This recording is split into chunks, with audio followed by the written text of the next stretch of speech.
este tema con Laura Louza. Ella es abogada, defensora de los derechos humanos, directora y fundadora de la ONG, de la organización no gubernamental Acceso a la Justicia. Además es consultora internacional en diseño, supervisión, seguimiento y evaluación de proyectos judiciales. Muy buenas tardes, Laura, gracias por atendernos. Buenas tardes, gracias por invitarme. De verdad que, tenía tiempo que no ocurría en Venezuela una protesta de esta dimensión, de acuerdo a lo que reportan familiares de los presos, ONG acá en Venezuela, y también pues a través de distintos medios se ha informado acerca del inicio de huelgas de hambre en varias cárceles del país. Y no faltará quien diga que se trata, pues como me escribió alguien por allí, de una maniobra para enturbiar el proceso electoral, etcétera. Pero yo le decía, no, si es que se me olvidaba que en Venezuela tenemos el mejor sistema penitenciario del mundo. Lo cierto es que me gustaría un poco analizar esta información contigo. Sí, claro que sí. Bueno, realmente la situación del sistema penitenciario tiene muchísimos años, y tantos años tiene que incluso en los informes de Bachelet, que era la anterior alta comisionada ya desde 2020, 2021, se relataba esa situación, y sobre todo en particular ella puso especial atención, siendo ella médico, al tema de las mujeres y de los niños incluso, que a veces chiquitos, pues normalmente hasta los 3 años, los dejan con su madre, ¿no? Entonces es una situación que tiene mucho tiempo, efectivamente, y que desgraciadamente no ha mejorado, ¿no? Sino que se mantiene prácticamente igual o a veces empeora en algunos aspectos. Exacto. Ahora, en este caso ellos están reclamando diversas cosas, ¿no? Una de ellas, por supuesto, el retardo procesal, que ya es una constante en nuestro sistema judicial. Además de eso, me hablan de penas de personas que están presas, que tienen penas cumplidas, otras que entran dentro de los beneficios que deberían darle por redención de la pena, otros que no han sido llevados a audiencia durante años. Es decir, todo un cuadro desde el punto de vista judicial, sin sumarle a esto, por supuesto, la situación ya de reclusión como tal, ¿no? Y de salud.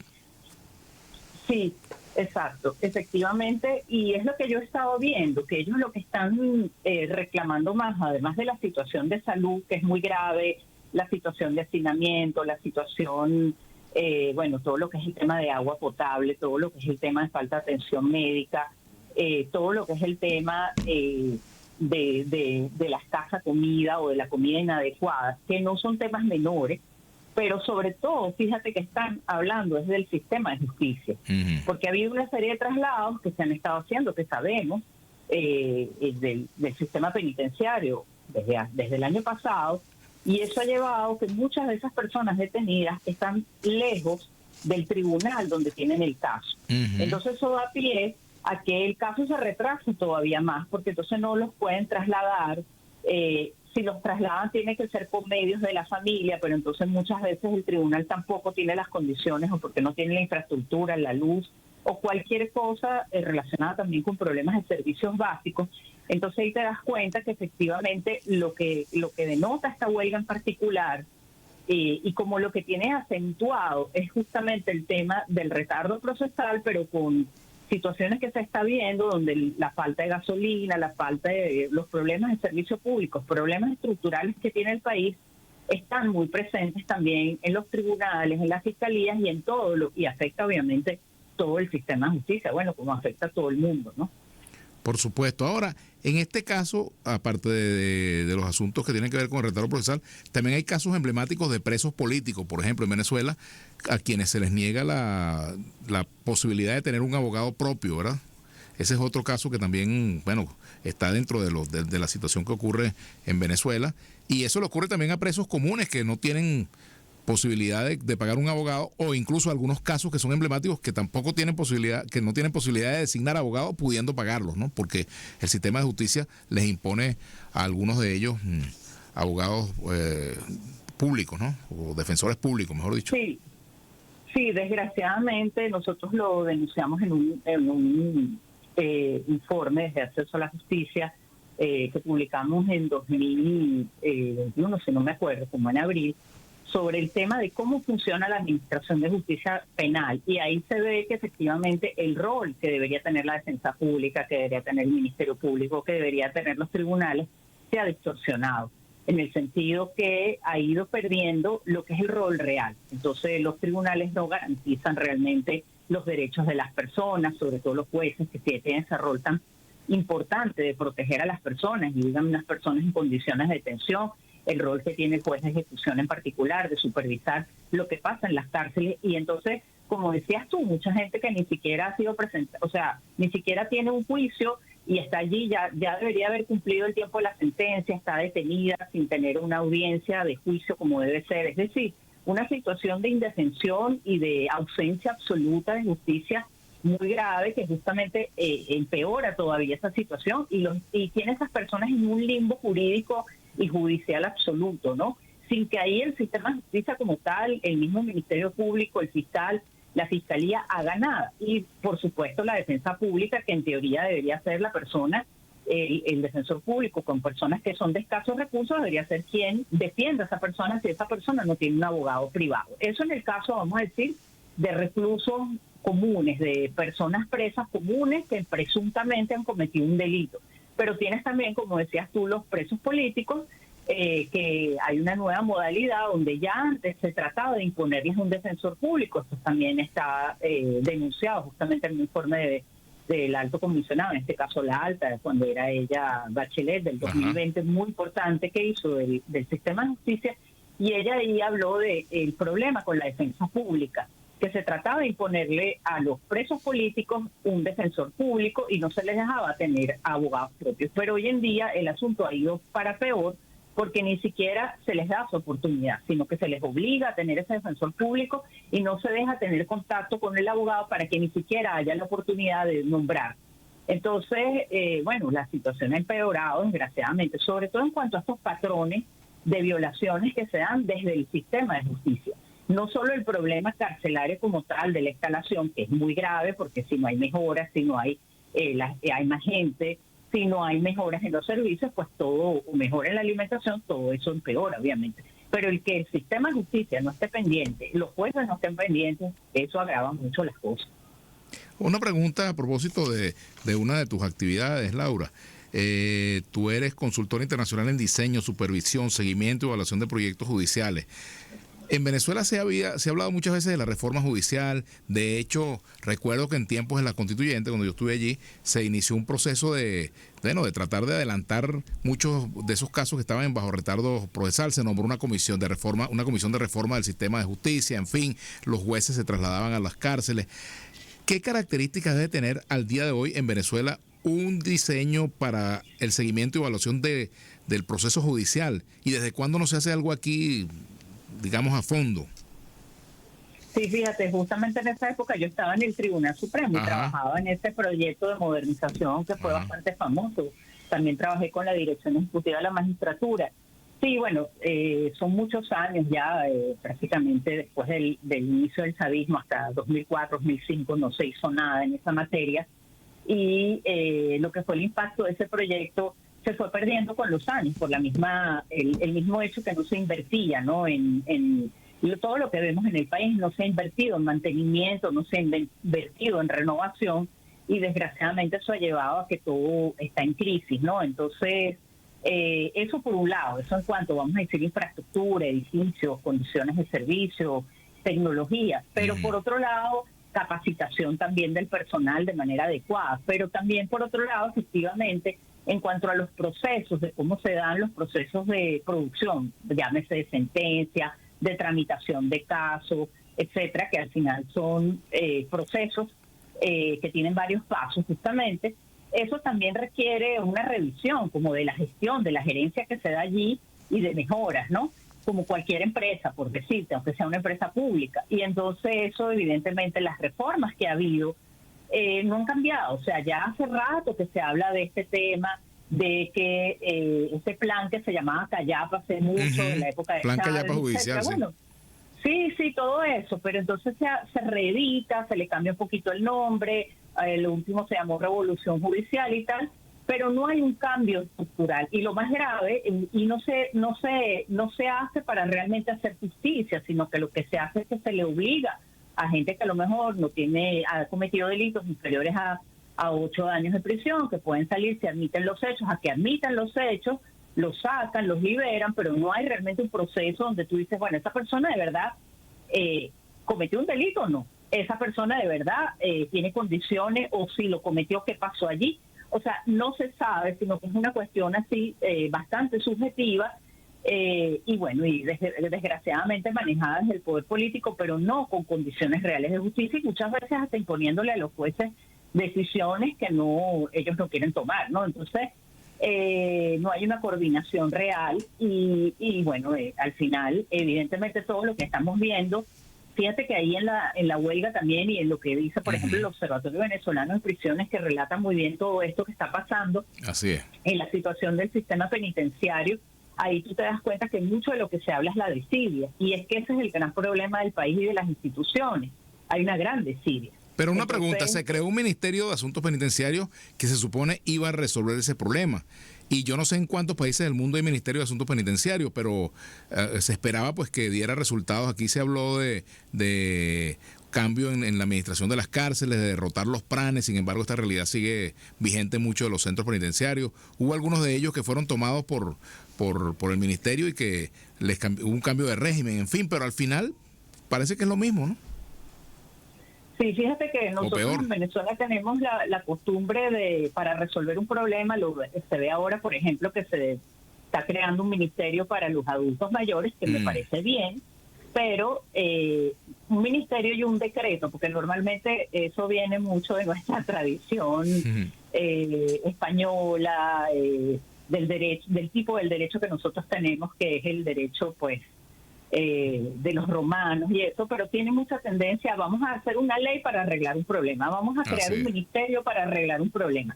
Ni la burocracia, ni las leyes resuelven los problemas, necesariamente. Obviamente puede ayudar, pero lo más importante es que haya estructura, que haya organización, que haya reglas que se siguen, que haya Estado de Derecho, que haya institucionalidad, y eso y funcionarios capacitados. Todo eso es lo que hace falta. Muy fácil es decir, creo un ministerio. Muy fácil es decir, hago una ley. Claro, crear un ministerio también requiere presupuesto público, pero ojalá se dedicara más a revisar qué pasa en el ministerio actual o en los ministerios actuales y a mejorar esos procesos y esa supervisión y qué es lo que está pasando en esas instituciones que no están funcionando y no cumplen con sus roles. Eso es lo que se debería hacer. Fíjate que antes en Venezuela estaban separados, Laura Lauso, abogada, defensora de derechos humanos. Antes estaban separados el Ministerio de Interior y el Ministerio de Justicia, eran ministerios distintos, y bueno, el de Justicia tenía en sus manos el asunto penitenciario. Resulta que el Interior no se ocupa de la justicia, el penitenciario no se ocupa de la justicia, nadie se ocupa de la justicia.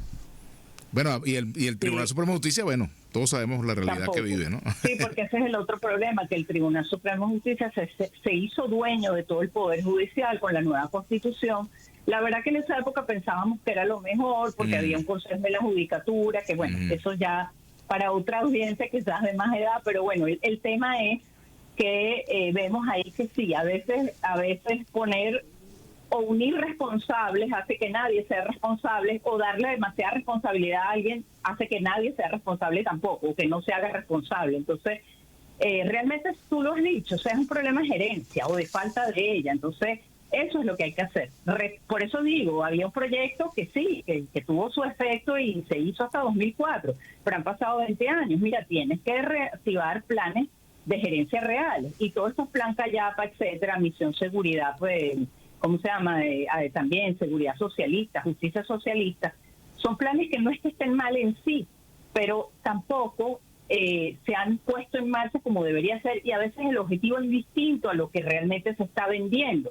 Entonces ahí ves que no terminan de funcionar porque efectivamente los procesos que se manejan ahí no son los adecuados tampoco para mejorar la gestión realmente y para lograr el objetivo que se busca. Finalmente, Laura, me gustaría un poco sintetizar qué dicen las organizaciones internacionales en materia de derechos humanos sobre el sistema penitenciario venezolano, qué ha dicho el informe de la Alta Comisionaduría de Derechos Humanos de Naciones Unidas y cuáles serían las recomendaciones que ustedes como ONG, como Acceso a la Justicia, harían para mejorar la situación del sistema penitenciario en Venezuela y atacar esta crisis que no solamente esta, sino la crisis sistémica pues que se vive en el sistema de justicia, que tiene entre otros ingredientes que tú lo conoces mejor que yo, bueno, la falta de independencia de los jueces, por ejemplo. Exactamente, y de los fiscales también. Bueno, mira, bueno, por eso agrego. Básicamente, fíjate qué es lo que pasa, que yo como mujer tengo que hacer especial referencia al tema penitenciario en materia femenina, donde tenemos un organismo internacional que es el centro, la CEDAW, que justamente es un órgano de Naciones Unidas, que el año pasado hizo un informe y ahí hay una serie de recomendaciones. Y de hecho ellos consideran que las mujeres reclusas son personas especialmente vulnerables, ¿no? Y ahí vemos donde también las mujeres se han unido a esta huelga de hambre, y tienes una situación en el INOF que es gravísima, especialmente que es la única cárcel de mujeres en el país, y lo que existe son anexos de las cárceles masculinas donde están las mujeres, no tienen condiciones para visitas y además viven ahí niños también, menores de 3 años o hasta los 3 años.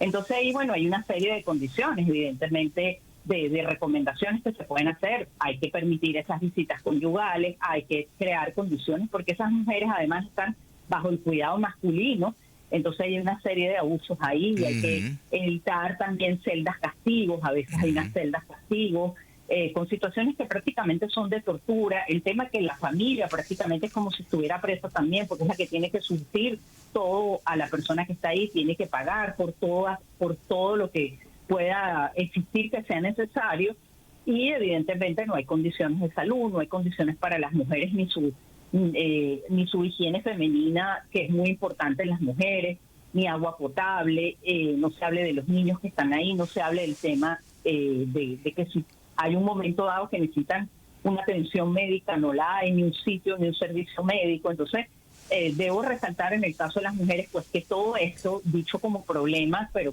significa que hay una solución, pues debe ser atendido por el Estado, ¿no? Y particularmente, obviamente, el Ministerio, que es competente en la materia.